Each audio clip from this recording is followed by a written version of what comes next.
kindly face the crowd. Okay? So, sir, I believe that you are a part of the Philippine Army, right? Yes. Since it's corporal. So, sir, taga-asa man ka, sir. Can you understand my language kung Bisaya? Okay, maintindihan ko. Maintindihan. Okay, sir, kasi medyo I have observed na Tagalog tayo, sir. Saan po nanggaling si ikaw, sir? Nilagay ako Mindanao. From Mindanao. So, okay lang din. Parang nagdadalawang isip na tuloy ako, sir, ano gagamitin natin? So, okay. So, sir, ano ba pwede kong itawag sa'yo aside from corporal? Can we have Sir John Ray? Okay, Sir John Ray. Sir John Ray, if you don't mind, pa-off konti ng music.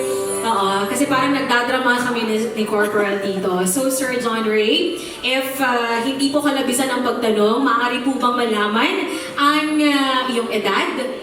I'm 28 ata ko.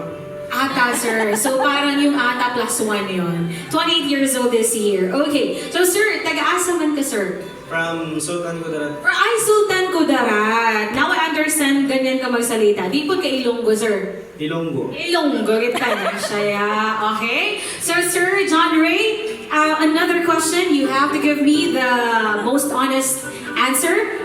If you have a relationship now, or maybe, saman sir, single. May relationship. My relationship, ilang years na po? 8 years. 8 years na din. So is she around? Is your girlfriend around? Andito ba siya? Nandito. Oh, ay sino? Siya! Ay, jackpot, sir! Nung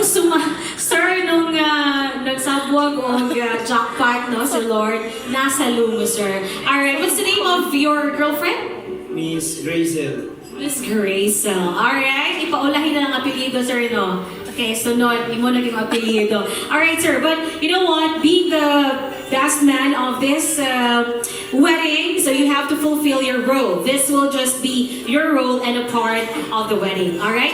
Ma'am, can you please proceed dito, ma'am? Kasi yung mic natin, sir. Alternate muna tayo. Hi, ma'am. I believe you are you the sister of the... Hindi, wala siya. Okay, wala. The first cousin of the... Right. Of the bride. Okay, so ma'am, you are Ma'am Miss Rayhana. Ma'am Rayhana, taga saan po tayo? Bukidnon lang. From Bukidnon.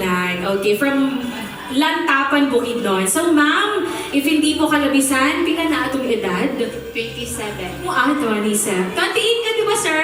Pero may 8 years ka na, diba? Okay, wala lang. Ma-remind lang natin.